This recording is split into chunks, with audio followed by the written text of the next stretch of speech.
Dito naman tayo guys sa phase 2.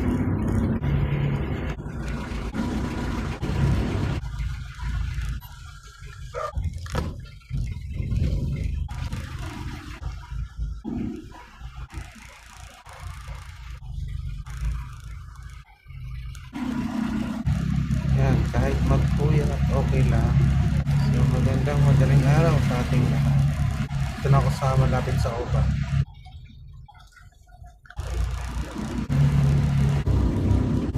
Okay, ito na yung phase 2 tsaka phase 6 ang naikot ko. Doon naman ako sa phase 5 tsaka 7.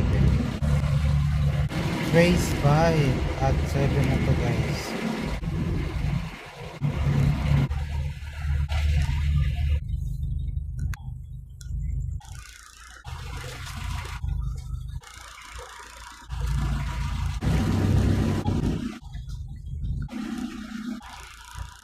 So yun guys, malapit ko nang matapos ang phase 2, phase 5 tsaka phase 7. Okay, good morning po sa inyo lahat. Punta naman ako sa proper.